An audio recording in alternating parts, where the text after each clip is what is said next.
Blaž, se lahko prosim najprej predstaviš?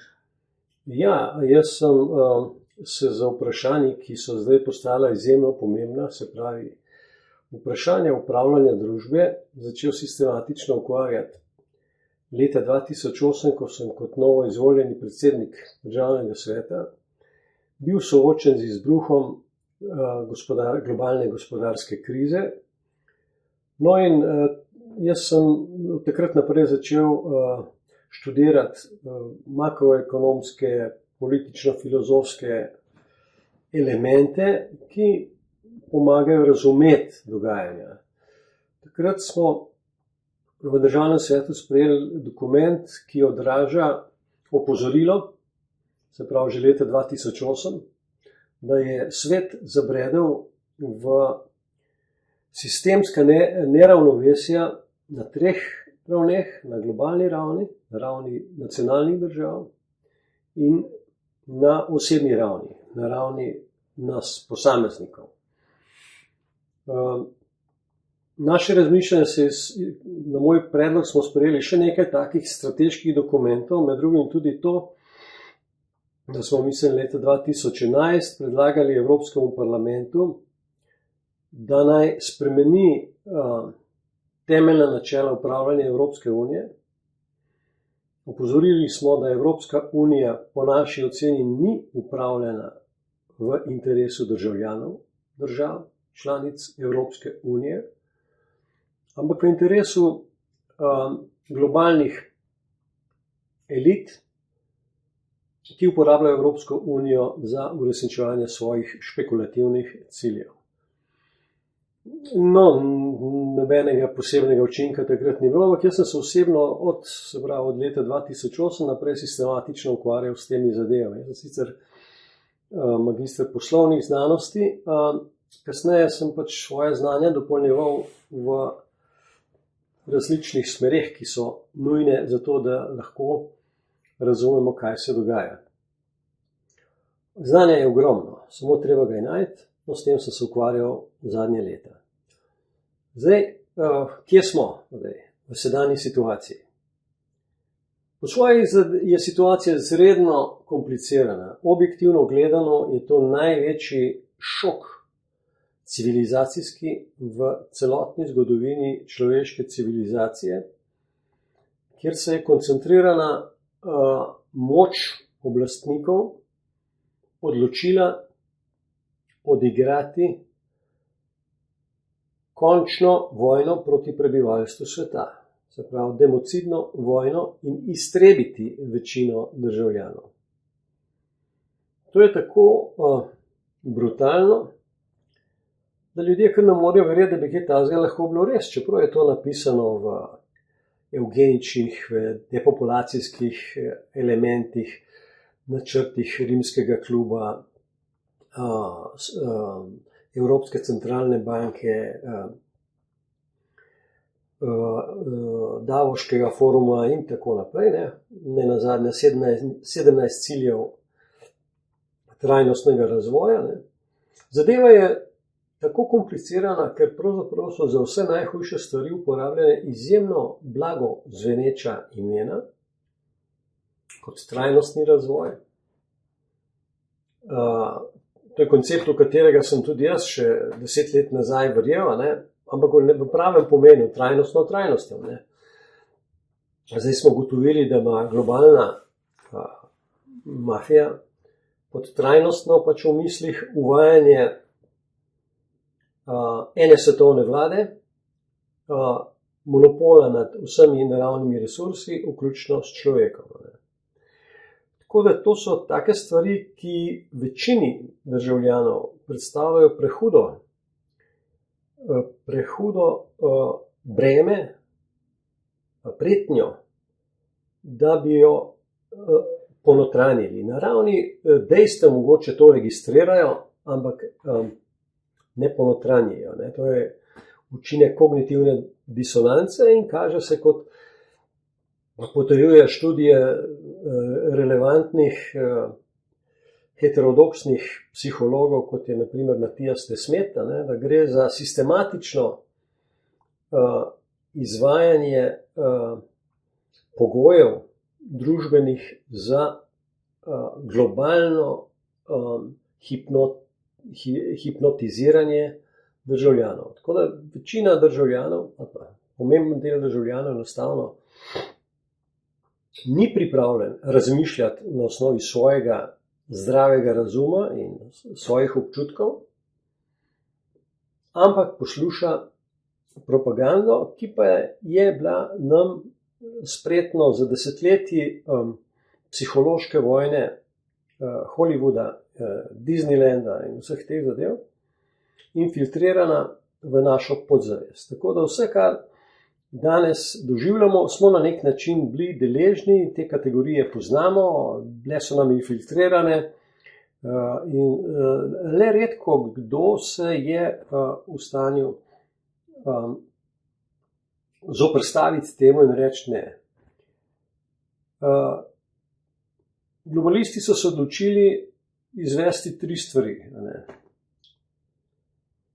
Cepiti vse svetovno prebivalstvo, in to ne enkrat, ampak izpostaviti svetovno prebivalstvo stalnemu cepljenju na 6 mesecev ali pa bolj pogosto. Robotizirati ljudi, se pravi digitalizirati človeka, humanizirati robota, in tretjič, uvesti eno svetovno vlado. To so zadeve, ki so napisane, ampak ljudje kar nekako mislijo, da ni res. V resnici bomo zdaj samo nekaj mesecev časa, preden bomo zaklenjeni v digitalni Auschwitz, kjer bo naše delovanje in gibanje omejeno vse bolj, in bodo v neki fazi večjemu delu ljudi stvari postale jasne. Osebno se prizadevam zdaj že leto in pol, z mojimi sodelavci od lanskega leta, kolegi v okviru dokumenta Memorandum, opozoriti, kam stvari peljejo, odkot izhajajo, kam to pelje za nas in kaj bi bilo pametno storiti in kako. Moram iskreno povedati, da zaenkrat ni veliko pripravljenosti bilo se resno loti teh vprašanj. Ljudje bi se radi zadrževali na nekem folklornem načinu soočanja z zadevo. Jaz veliko hodim po terenu in ljudje bi radi neke človeku prijazne rešitve. Tudi recimo tele ideje za lokalno oskrbo s hrano, pa šolanje otrok na domu, pa tako naprej. To so vse v redu ideje, mislim, saj izhajajo iz pozitivnega nagiba, pozitivne ideje, bojim pa se, da so spretno vržene med ljudi kot prevara, ker v okviru globalističnega koncepta totalnega obvladovanja sveta in drastičnega zmanjšanja števila ljudi in digitalizacijo preostalih in nobenega prostora za kakšno lokalno oskrbo ali pa za otroke na domu, ker ti otroke nam bodo v kratkem vzeli. Kar je v agendi 2030 popolnoma jasno razloženo. Se pravi, globalisti načrtujejo sintetično proizvodnjo hrane, sintetično proizvodnjo človeka,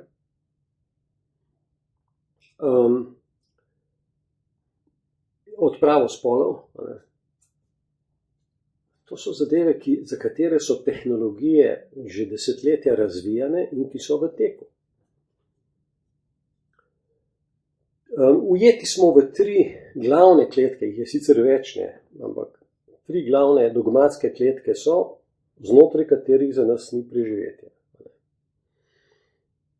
Ena dogmatska kletka je omejenost v prostor Rockefellerjeve medicinske doktrine, ki počiva na vojni medicine zoper mikroorganizme, ki napadajo človeka. Ta zadeva je seveda že od začetka 20. stoletja, pa še malo prej v teku, ne? In zdaj je dosegla kulminacijo. To pomeni, komu do sedaj ni postalo jasno, ne, da je sodobna gigantika bazirana na vse večji prodaji preparatov, ne? In da zdravi ljudje predstavljajo nemogočo opcijo za Billa Gatesa in druščino, in da je to ugrajeno v jedro tega, kar se dogaja, pač je bistveno sestavino razmišljanja o tem, kaj se dogaja, kam to pelje, kaj lahko naredimo, pusto ob strani. Tukaj rešitev ni.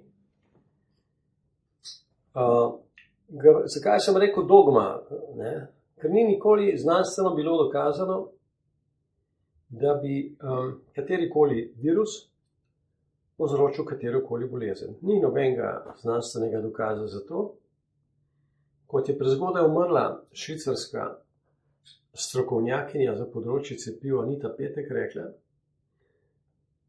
nobeno cepivo ni nikoli niti preprečilo, niti pozdravilo nobene bolezni, pač pa so posledice cepiv vse bolj strahotne in samo majhen del strahotnih posledic cepiv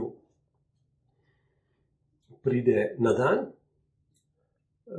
To je ena od najbolj grozljivih prevar, ki utegne povzročiti konec človeške civilizacije, kot smo jo poznali do sedaj. Ta je itek vse, kar smo mi imeli za neko normalno življenje, to je stvar preteklosti, tega nikoli več ne bo nazaj. Te normalnosti nikoli več ne bo, zato ker so finančne dimenzije milijard sicer fiktivnega izvora vloženih v projekt korona tako velike, da je objektivno gledano, so globalni odločevalci pred situacijo, ali prevzamejo totalno oblast, ali pa bodo uničeni. Ni druge variante, ker so stavili na vse ali nič. Se pravi, mi kot ljudje niti nimamo druge opcije, kot da se odločimo, ali poslušno sodelujemo v tem kolektivnem samomoru, ali bomo rekli ne. In seveda reči ne nima nobenega pomena, če ta ne ni strokovno oblikovan in če ni izražen skozi neko organizirano državljansko formo. Zato je to tudi zdaj glavna smer rušenja vseh razmislekov proti korona diktaturi. Bomo o tem mogoče še kakšno stvar kasneje povedali, zdaj samo še, da drugi dve ti dogmatski pasti definiram. Druga je monetarna dogma. Od leta 1913 naprej poteka privatizacija in monopolizacija proizvodnje denarja.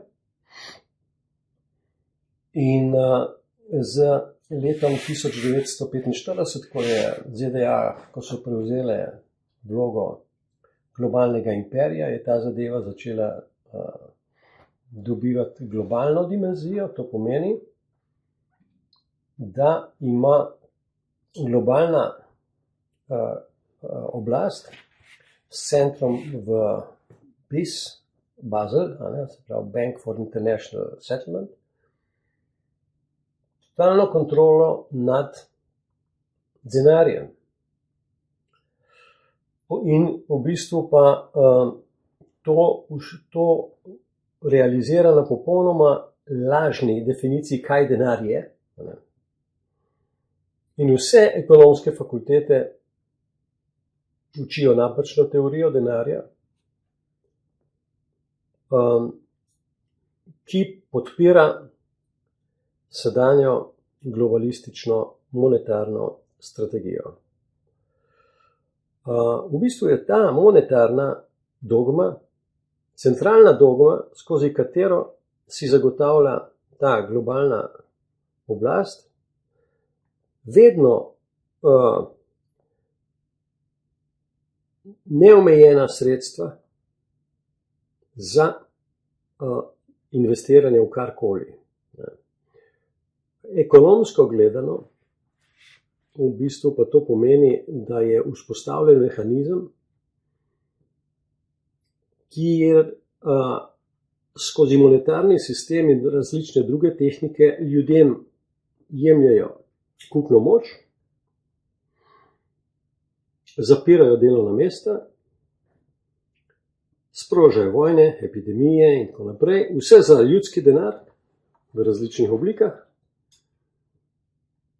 Potem pa ljudem rečejo, ni denarja, privatizirati je treba to, privatizirati je treba ono. To je genijalen sistem. Ne smo prišli tako daleč, da bo treba razmisliti o teh bistvenih sestavinah. No in tretja dogma, samo na kratko da omenim, je ogljikov dioksid. Se pravi, teza, da naj bi ogljikov dioksid povzročil globalno segrevanje, je popolnoma lažna. Ogljikov dioksid je pač plin, ki je samo v sledeh prisoten, v atmosferi nima nobenega vpliva. Strokovnjaki so pa izračunali, da je, kar se tiče toplotnega variranja temperature na planetu Zemlja, da je količina ogljikovega dioksida odvisna od gibanja temperature in ne obratno. Se pravi, vzroki toplotnih variacij so drugi, od vulkanskega delovanja, sončnih erupcij in tako naprej. To pa se vse prikazuje z lažnimi in ponarejenimi argumenti kot osnova za zdaj še hujšo obliko globalnega terorja, kot je bila do sedaj prisotna z virusom, ki ga ni, z ogljikovim dioksidom, ki ga tudi ni v tem smislu, kot ga definirajo. Prav vprašanje je, a bomo pristajali na laž, a lahko preživimo s pristajanjem na laž, na neke kompromise ali ne. To je vprašanje izredno težko. Ljudje se še vedno zadržujejo v coni lagodja in zato laženje, sej to ne more biti tako, pa sej malo se bomo organizirali, pa zaščitili, pa bomo to prevetrili. Ne. Mi smo sredi zaključne vojne oligarhije svetovne proti človeštvu. Zdaj, ko se bo dovolj ljudi tega zavedlo in pripravljeno zauzeti aktiven odnos zoper to, takrat se bomo začeli osvobajati. No, zdaj, še malo glede na tisto vprašanje, kdo je na naši strani. Tukaj je nekaj kriterijev. Ne moramo pozabiti zakonitosti družbenih, ki so se izpostavile v zadnjih desetletjih in stoletjih. Lenin, na primer, je rekel, najboljši način za obvladovanje opozicije je tako, da jo vodiš. Zato se ne moramo pozabiti opcije, da so številni naši domnevni prijatelji dejansko zavezniki globalistov. Ugotovitev je razmeroma enostavna, treba je pogledati njihove programe. Ne se pustiti zvleči, kako zmenite se med sabo pa tako naprej. Ljudje, ki so poslani, da lovijo naklonjenost državljanov z raznimi cenenimi frazami, bojo na koncu rekli karkoli. Mislim, da elementi tega našega memoranduma, ki sem ga prej omenil, postopoma prihajajo v nekatere politične programe, ker so ljudje le začeli iskati neke realno oporo. Kaj je globalizem? Gre za paket, ni nobena kombinacija možna. Imamo globalizem, ki sedaj obvladuje svet, katerega del je usmeritev v tehnokracijo in transhumanizem. Kaj to pomeni? Tehnokracija je tehnokratsko vodenje celotnega planeta iz enega mesta, brez demokracije, brez upoštevanja volje ljudstva in posameznih nacionalnih držav.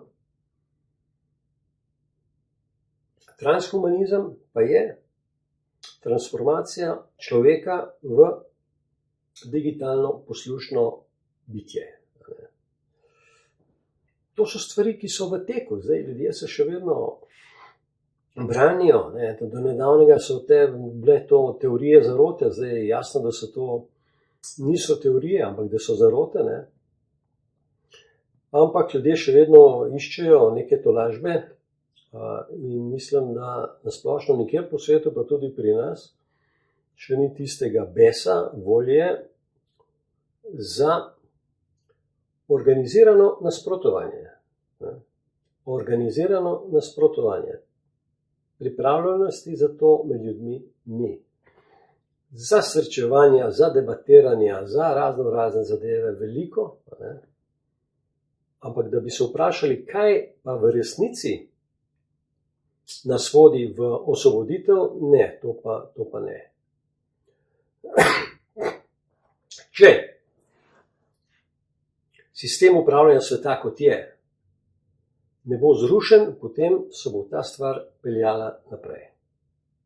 Se pravi, edina smer preživetja je zrušiti sedanji plenilski sistem upravljanja planeta in posameznih držav.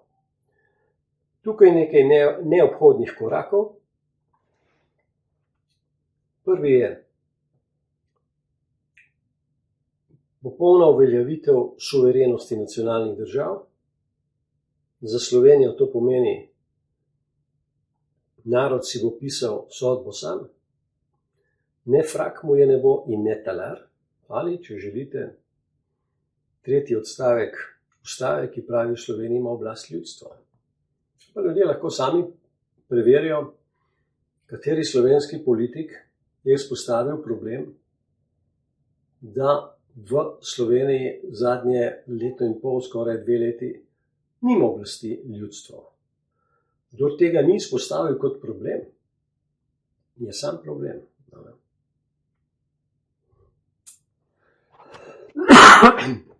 To so te težke dileme sedanjega časa.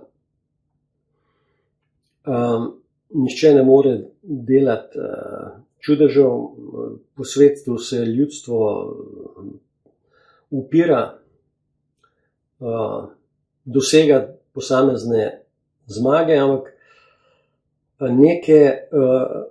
neke res kvalitetne usmeritve v nobeni od držav še nismo zasledili. Zdaj imamo tle upravka z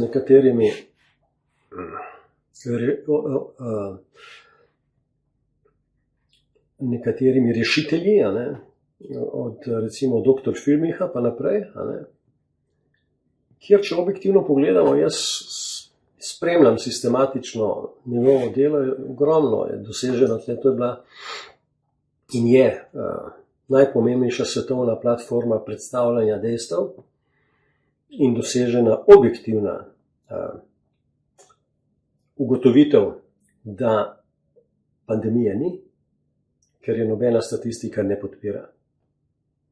In drugič, da PCR test ni primeren za diagnostiko, da so vsi rezultati lažni.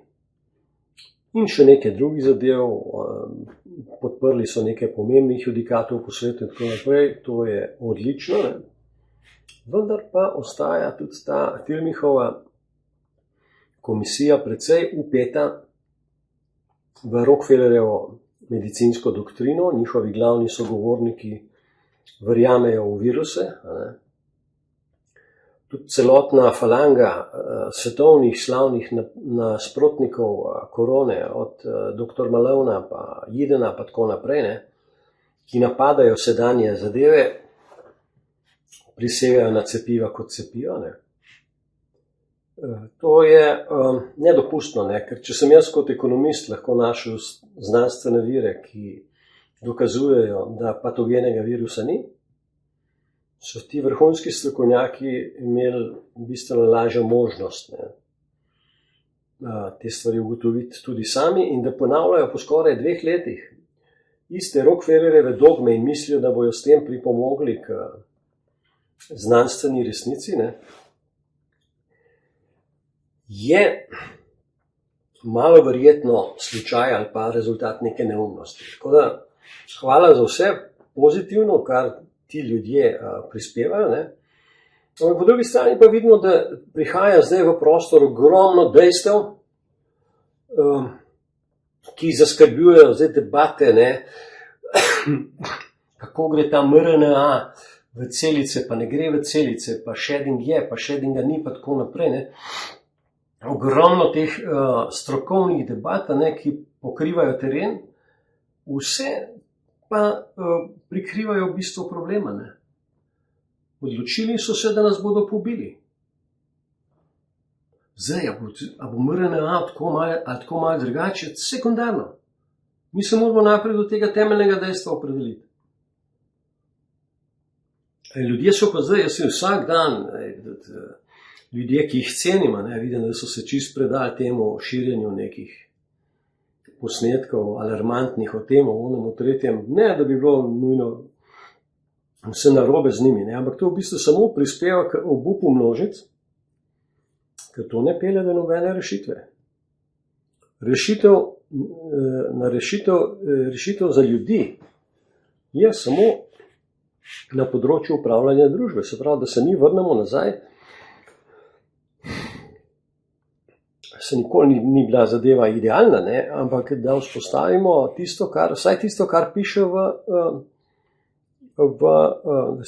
primeru Slovenije v slovenski ustavi, ne, ob upoštevanju Nürnberškega kodeksa, ne, univerzalne listine človekovih pravic in svoboščin in tako naprej. Ne. Ni, da bi zdaj hoteli, bi rekel, neke nove zadeve komplicirane spraviti v življenje, ampak temeljna odločitev mora biti pogojevana na tem, čemu služi upravljanje družbe. Ali služi človeku, ali ni nujno, da služi človeku. Trenutno imamo mi v ustavi napisano, da država služi ljudem, državljanom, dejstvo je pa obratno. Ne. In dokler imamo tako situacijo na ključnem področju upravljanja družbe, vse ostalo so manj pomembne podrobnosti. Ne. Tako da, za ljudi so pa to malo vseeno oddaljena vprašanja, ne, in jih še niso pripravljeni razumeti v vsej njihovi globini. In odraz tega je tudi zdaj neko vzhičenje in navdušenje nad volitvami. Ne. Nič pomembnega ne bojo nobene volitve v okviru tega sistema mogle prinesti in ne bojo prinesle. Ne. Nič. Podpiram pa tudi jaz, recimo, ne, poskuse nekih progresivnih skupin, strank, pri tem, da nastopijo z nekaterimi kandidati, ki pomenijo alternativo temu, kar imamo sedaj. Ne. Prav, celoten ta državni zbor je izdajalski, ne. Se je postavil zoper slovensko ljudstvo. Zdaj vprašanje, ne, postaviti moramo pogoje, ne. Kakšen program imajo ti ljudje. Ljudje me toliko ne zanimajo, ampak programi. Ne. Čeprav so tudi ljudje pomembni. Ne. Recimo, če je nekdo predsednik stranke ali pa gibanja, kakšne reference ima pri upravljanju države. Ne. Kaj je napisal, kaj so njegova javno objavljena stališča o teh vprašanjih. Ne. Ker to, da bi neke mačke v žaklju sprejemali, ali pa da bi zdaj to neko načelo tako, samo zmenite se neki, pa dejte, ne. To je to, kar hočejo, ne, globalisti. da se gre na čustva, da se gre na neko tako horuk povezovanje brez jasnih ciljev. Ne. Tako da toliko je zadeva izredno težka, jaz nisem tako optimista. Ne.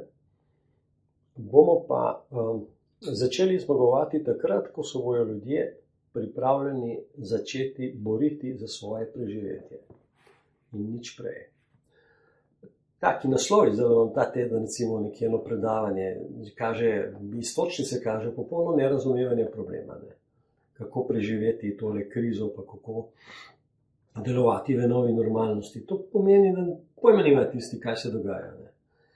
Te cepilne diktature ne bo nikoli konec. Zato, ker je to mišljeno kot prevzem totalne oblasti na planetu Zemlja. In tega ne moramo pozabiti. Ne. Se pravi, če mi pustimo sistem upravljanja tako, kot je to. No, to je bistvo problema, da je ta trenutek. Ne. Še zmeraj neka taka hipnotiziranost množic, ne, ki jih radikalne rešitve ne pritegnejo. In to je to, na kar računajo globalisti. Se pravi, paket globalizma pomeni eno svetovno vlado, transhumanizem, tehnokracijo, sintetično proizvodnjo človeka, hrane, vsega odpravo spolov. To je to so bistvene sestavine. Na drugi strani je pa antiglobalistična paradigma, ki temelji na suvereni državi, upravljani na principih ljudske demokracije. To pomeni na spremenjenem načinu upravljanja države. O čemer sem jaz recimo pisal podrobneje v članku Biti ali ne biti, tako da v teh podrobnosti ne bi šel. Ampak ne gre za to za neko posebej komplicirano ali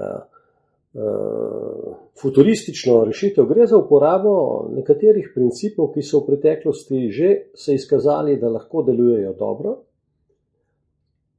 in izločanje tistih stvari, ki so pokazali, da vodijo v slabe rezultate. Ne? Ker če ostajamo v okviru tega sistema, potem drugih rezultatov ne bo. Ali bi bila lahko Slovenija sploh samostojna? Ja, seveda, v konceptu nacionalne suverenosti je vsaka država samostojna in suverena. Ampak to bi šlo globalistom v nos. Ja, če bo globalisti ostali, smo mi mrtvi. Ne? Tako da jasno je, to je boj na življenje in smrt. To bi lahko edino Slovenija skupaj z vsemi se uprla. Ja, mi Slovenci se moramo ukvarjati s Slovenijo. Tako kot se Bosanci ukvarjajo z Bosno, Avstrijci z Avstrijo in tako naprej.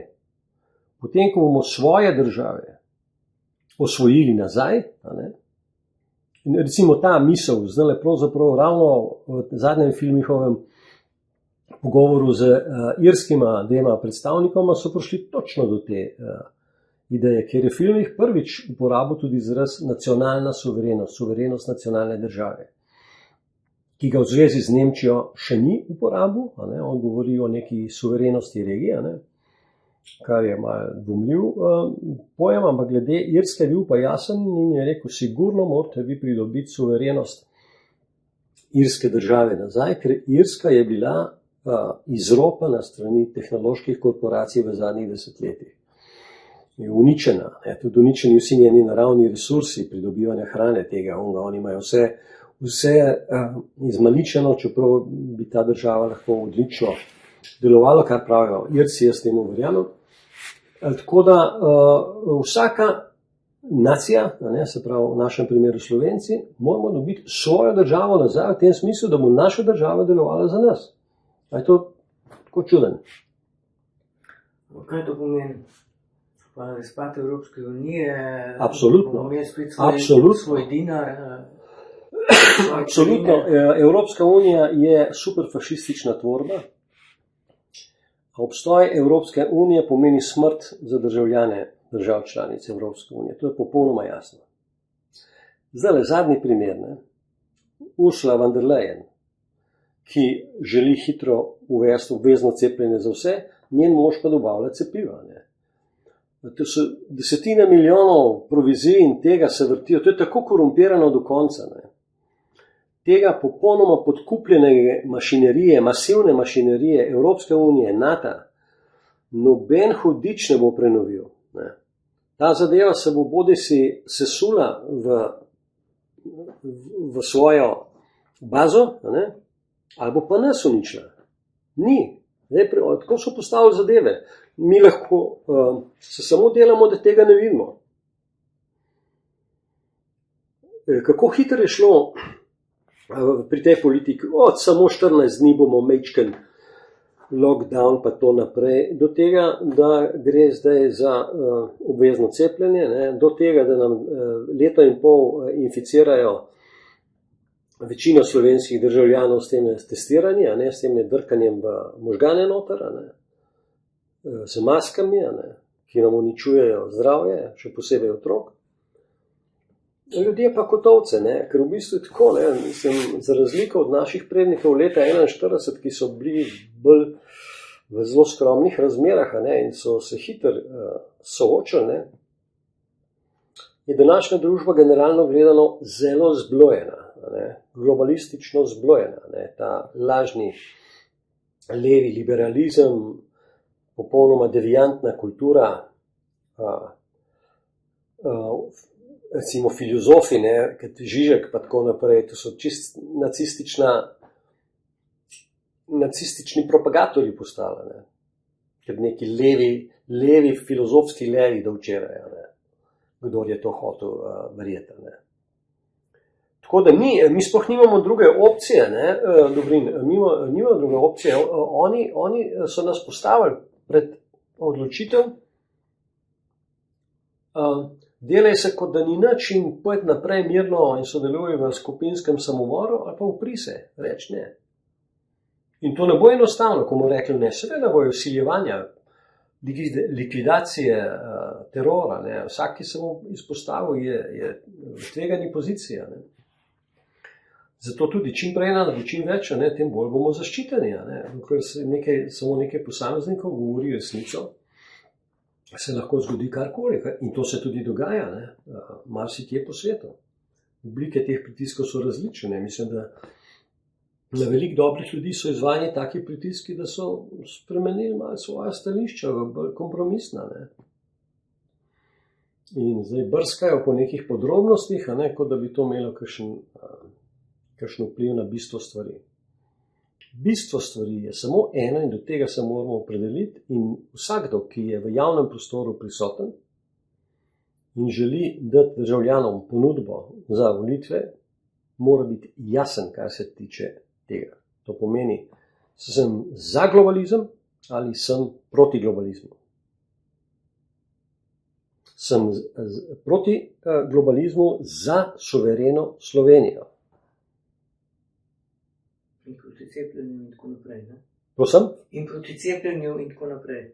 Absolutno. Ja. To je kršenje Nürnberškega kodeksa, kršenje ustave, kršenje vsega. Se pravi, za polno spoštovanje 3. člena ustave in drugih dobrih členov slovenske ustave, ki jih je nekaj. Tukaj morajo biti vsi kandidati jasni. In kot jih jaz poslušam, to so čakarije. Problem je ta, da poskušajo dvigati, deliti ljudi med seboj, z nekim komunizmom, z nekim čiračarami iz preteklosti. Pol imate tele pristaše nekih QAnoncov, vanzemalci, pa Trumpovci, Trump je človek ljudstva, se bori za nas, pa tako naprej. Zanimivo, da znotraj slovenskega zgornjega srednjega razreda sem srečal že par mladih, popolnoma nadudlanih, bogatih fantov, ki so me hoteli prepričati, da zgodovina drugačna, da gre zdaj za neke Saturne, da gre za vesoljske zadeve, da je treba, ne vem kaj je treba, ne, ker v bistvu pozivajo k tem, da se ne naredi nič. Ne. Kar nekaj eminentnih mladih mož. Jaz sem se odločil, s takimi ljudmi sploh ne vzdržujem več komunikacije, ker nimajo temeljnih elementov znanja. Jaz sem v zgodovini moral pač preštudirati po politični filozofiji, pa v politični ekonomiji na novo, ogromno stvari. Zato nekdo, ki so ga na nekem šnel kursu nadudljali z nekimi nedokazljivimi teorijami, ne, in v njih verjame ali ne, ampak pravzaprav ne vodijo nikamor, ne, vsekako ne spodbujajo boja za nacionalno suverenost, so na drugi strani. Ne. Tako da nacionalna suverenost je predpogoj za preživetje človeške civilizacije.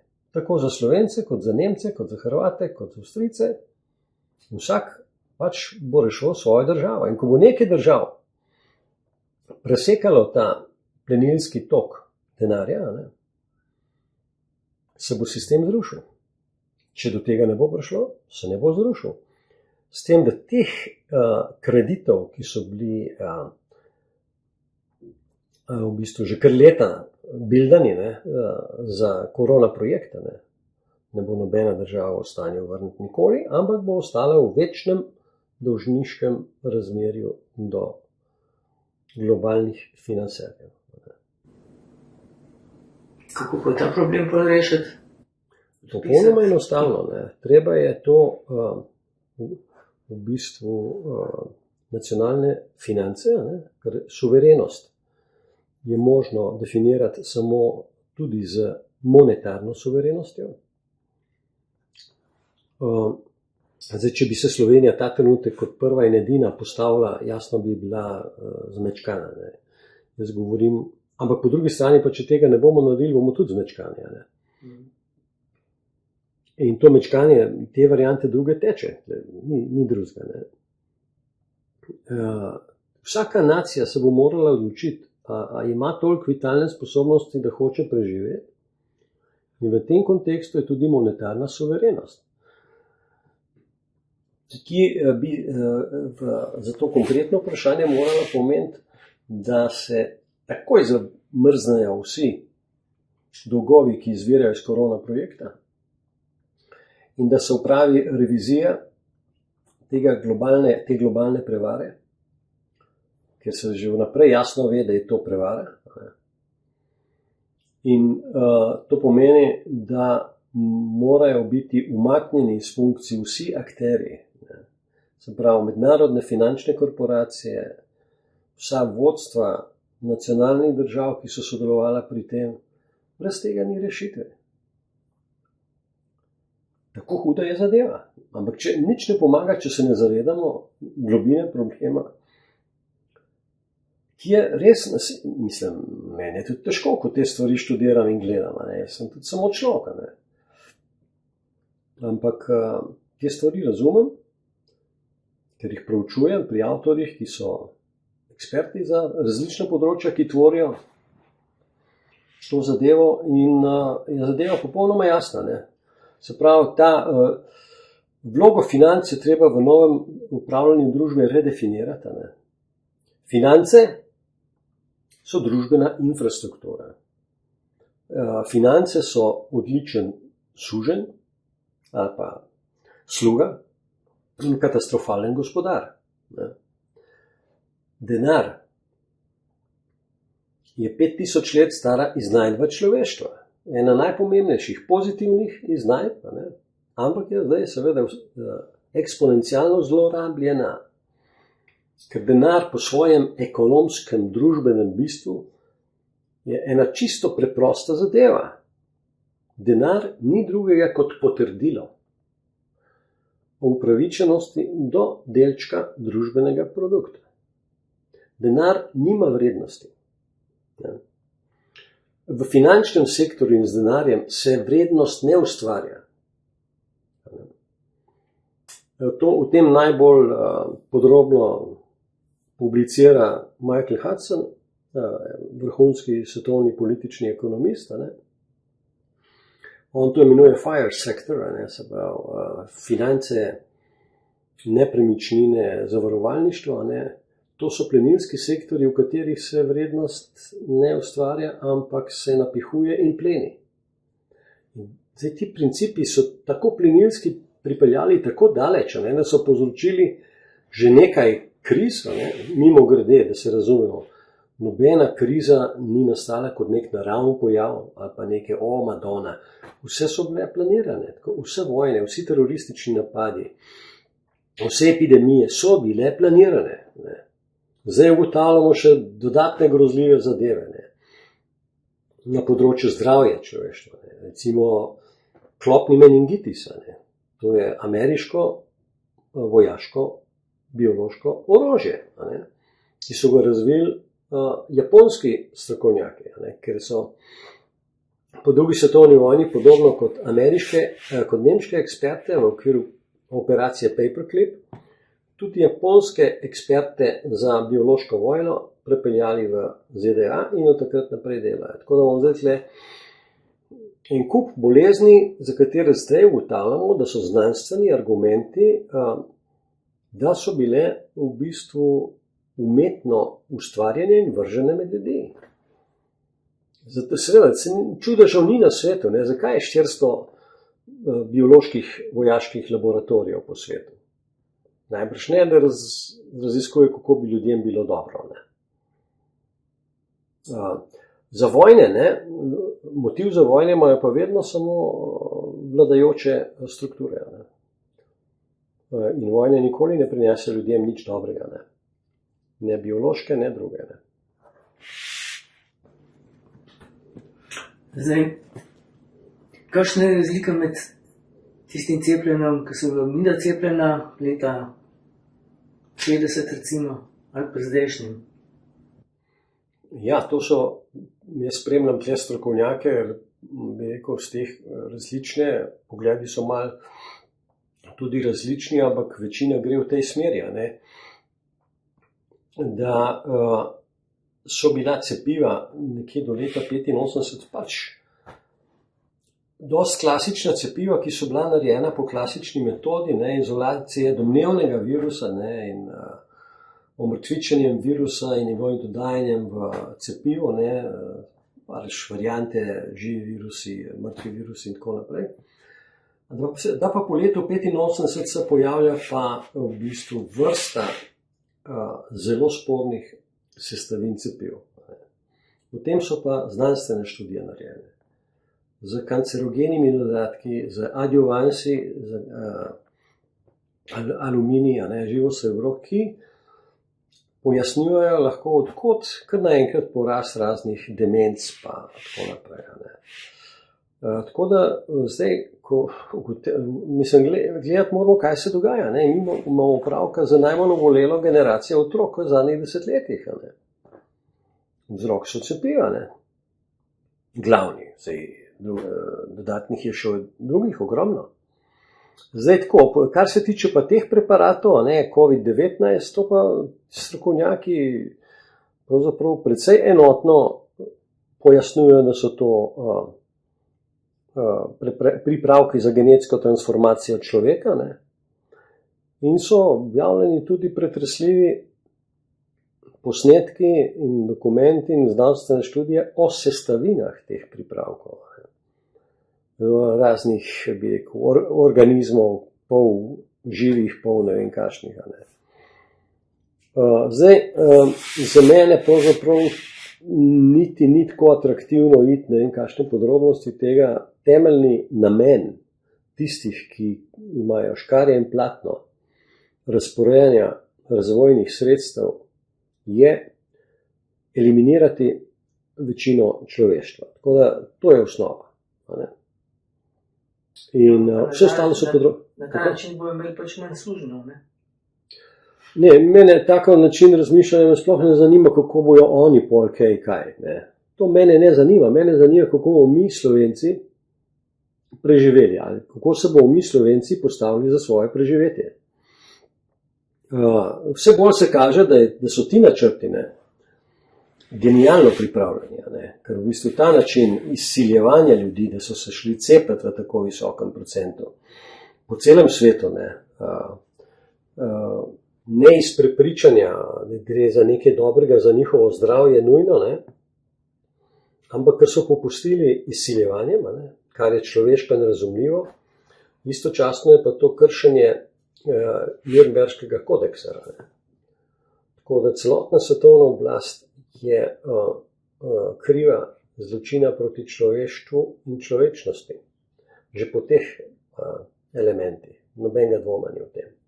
Kaj misliš, kako bi lahko 30% hipnotiziranih, pa 40% tistih neodločenih, ostalih 30% prebujenih zbudili? Te, ki smo prebujeni, ki vemo, kaj se dogaja, Ja, najprej treba pogledati to situacijo teh prebujenih. Tukaj je ogromna zmeda, če recimo govorijo o Sloveniji. Vse tukaj ni jasnih stališč. In preden ti prebujeni lahko koga prebujajo, se morajo sami v bistvu soočiti z resnico in se niso še. Se niso. Tako da to so, bi rekel, neke dobronamerne želje, ampak bo treba se organizirati bolj revolucionarno za preživetje. Ni tle romantike nobene. In tudi z nobenim pogajanjem, pa z nobenim dokazom, da nekaj ni prav ali kakorkoli. Preden bojo te kakšne sodbe zdaj prišle do konca po odškodnine, bojo leta, takrat bomo že vsi mrtvi. Poleg tega odškodnine, ki jih povzroča farmacevtska industrija, itek so izplačane v breme ljudstva. To pomeni, da ljudje spet nazaj sami plačajo svoje zastrupljanje. In tak sistem upravljanja planeta, kot je zdaj, vodi v propad človeške civilizacije. Se pravi, vse človeško življenje mora biti organizirano znotraj posamezne nacionalne države. V sodelovanju z vsemi drugimi, ki so zainteresirani in pripravljeni sodelovati. Se pravi, ne govorimo o nekem zapiranju, govorimo o sodelovanju, ampak to mora biti na osnovi obojestranskega interesa.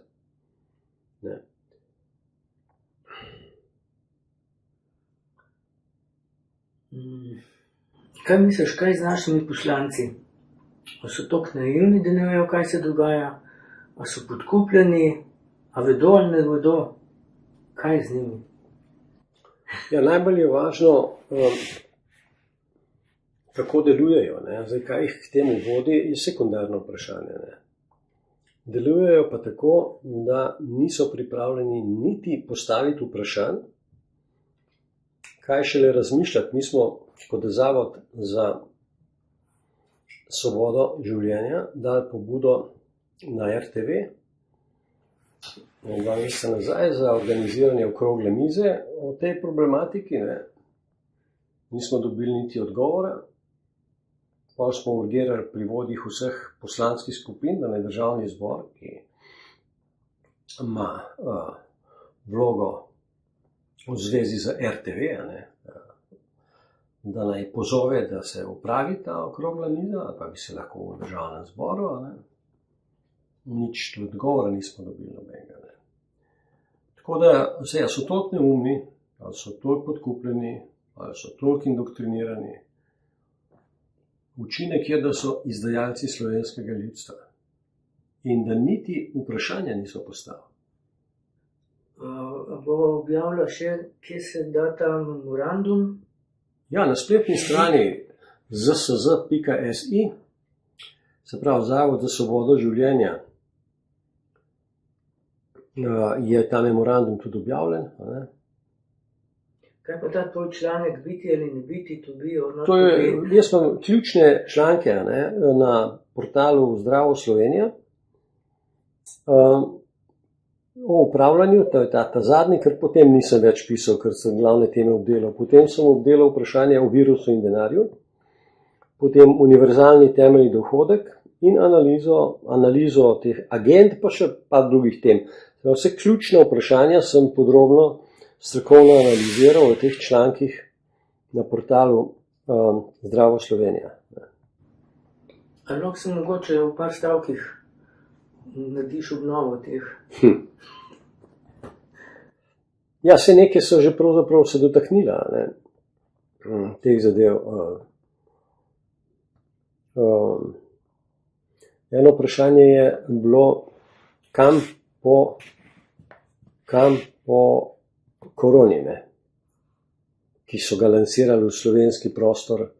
Tudi jaz sem takrat bil še podpredsednik Zveze borcev, ne, pa je bilo dano, pa predsednik sveta, pa je bilo dano to vprašanje svetu Zveze borcev. Ne.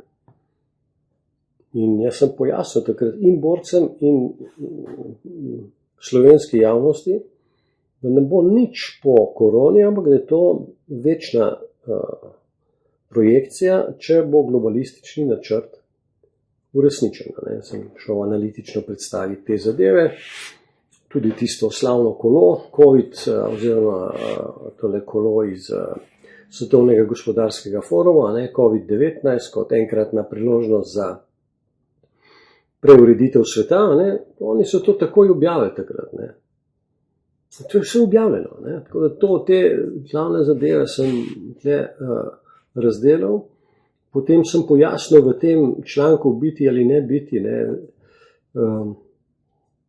katere smeri razmišljanja morajo biti upoštevane, da bi oblikovali politični sistem, ki bi lahko služil ljudem. Ne. Nekaj predpogojev je, ne. Mislim, analitično lahko ugotovimo in zdaj se večina nepodkupljenih strokovnjakov strinja, da politična stranka je nek poskus realizacije demokracije, ki se je pokazal kot popolna rešitev za koncentrirani finančni kapital in kot popolnoma neperspektivna rešitev za interese državljanov. Politična stranka, ki ni korumpirana, ne more preživeti, ne, se more prodati sponzorjem. Če ni nobene. Če stranka ne zna pridobiti par milijonov evrov, recimo ali pa v Ameriki milijard evrov za kampanjo, ne, in dobi jih pa pri sponzorjih, ne more funkcionirati. Ne. In čim je pa to naredila, je pa v rokah financerjev in to je to. Ne. Potem ta politični sistem ne služi več ljudem, ampak služi v uresničevanju milijarderskih ambicij. To je to. V celem svetu, tudi pri nas. Se pravi, denar moramo izločiti iz volilnega sistema konstituiranja treh vej oblasti, se pravi, zakonodajne, sodne in izvršne. Treba je drugače postaviti tudi ta razmerja, ker zdaj imamo situacijo, kjer je vso oblast v Sloveniji ima navidezno naša izvršna veja oblasti, ampak ta oblast pravzaprav je izključno poslušno izvajanje ukazov iz globalističnega centra. Ni nobenega poskusa servisirati ali pa poslušati želje ljudstva, ampak gre izključno za servisirati. Tak sistem je pripeljal do svojega konca. Mi smo na koncu človeške civilizacije, če ta problem ne bo razrešen, je konec. V parih mesecih smo mi v digitalnem Auschwitzu. Že te volitve, aprilske prihodnje leto, vprašanje, kaj bo. Kaj ti? A bojo ali ne bojo, ampak v bistvu sigurno bojo ukazi šli v tej smeri, da se uvede QR koda, državljanska. Predtem. To pomeni, da se bojo lahko volitev udeležili samo cepljeni ljudje. Nemogoče. Ja, mislim. Realnost je pač nemogoče, ne? Kaj mislim, da lahko se delamo, da tega ni. Kaj pa je QR koda? QR koda? Zdaj so ljudje malo se lahko fejkali pa tako naprej. Ja, in to ni, da ne bi verili tega. Ampak stvar se bo zategovala, ne. Tako da kdor ne bo cepljen z polnim cepivom, ne, ki je pa genetska transformacija, ne bo prišel niti do svojega glasu v družbi. Ne. Se pravi, mi se moramo mimo teh kanalov organizirati državljansko za preživetje in postaviti svoje zahteve. Lahko tudi z nekim pogledom na volitve, ne, in z neko pripravljenostjo na udeležbo, ne.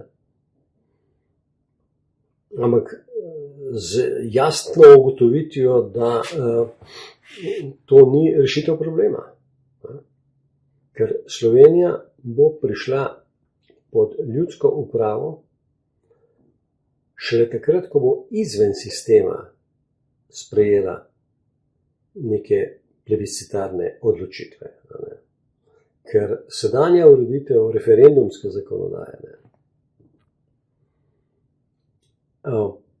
pa poslovnik državnega zbora, onemogočata kakršnokoli za ljudi ugodno rešitev, da bi se realizirala.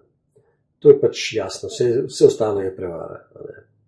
Kaj pa neposredna demokracija? Si enkrat omenjal, da je v Švici, da je tudi to prevara. Ja, zdaj odvisno, kaj to je. Jaz sem pozoril na to, da je to pasta. Zdaj v Švici imamo pač referendumsko demokracijo, kjer se zdaj vidi, da pravzaprav referendum hipnotiziranih množic ne more rešiti problema. Ker so referendumi tudi manipulirani. Čeprav so v švicarski boljši, ampak še zmeraj jih imajo pod komando. Tukaj se moramo nehati sprenevedati. V državnem zboru morajo biti ljudje, ki so avtentični predstavniki tipičnih struktur slovenskega ljudstva. Obrtniki, kmetje, direktorji, bolniške sestre, učitelji in tako naprej.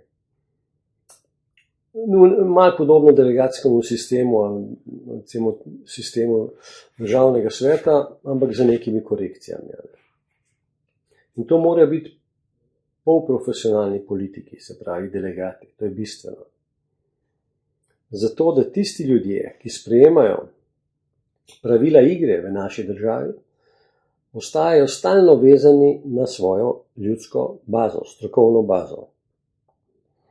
In so tudi lahko takoj odpoklicani. Ker znanje državljanstva je v delovnih teh strukturah. Recimo učitelji se spoznajo, bi se pokazali na slabše, na pedagogiko,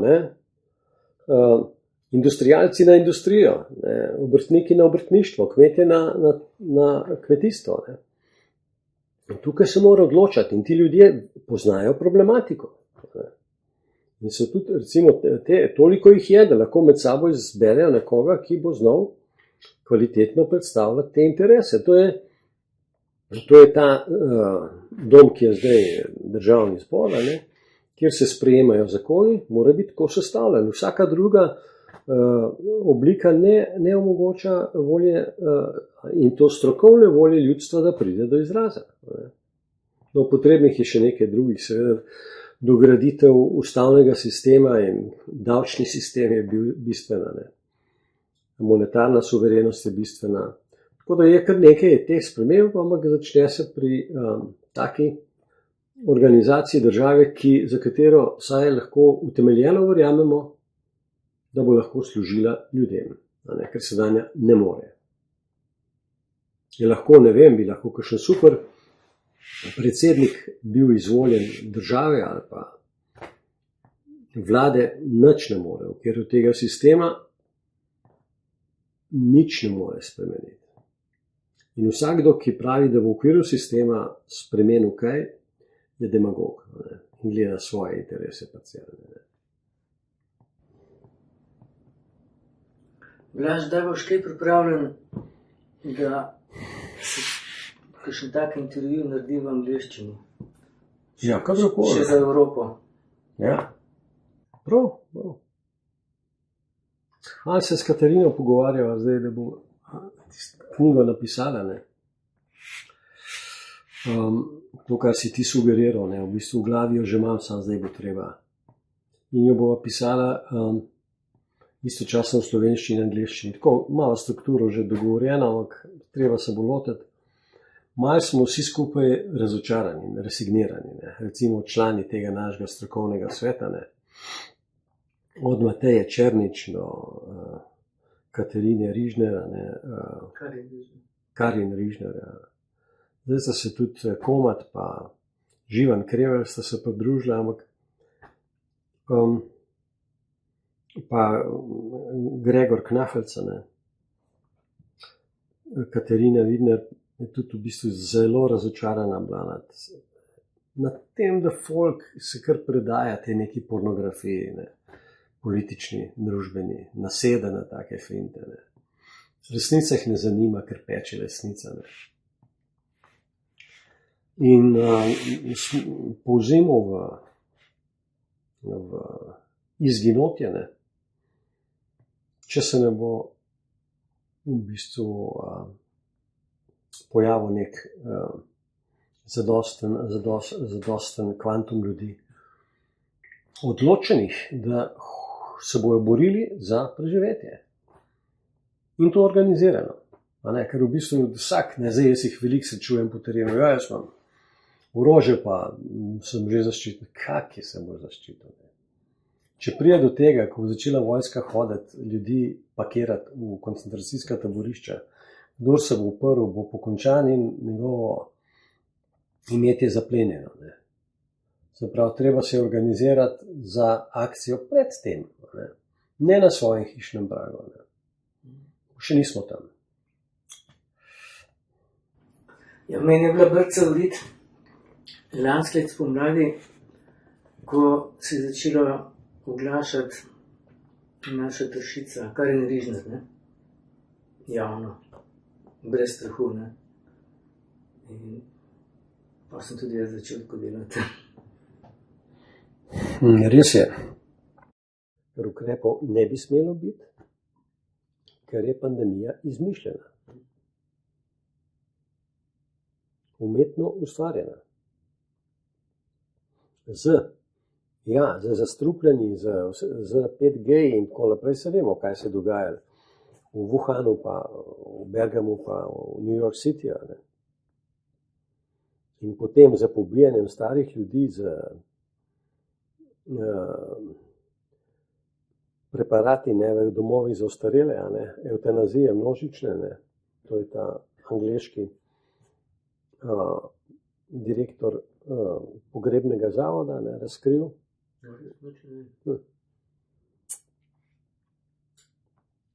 V bistvu se vse ve, ne.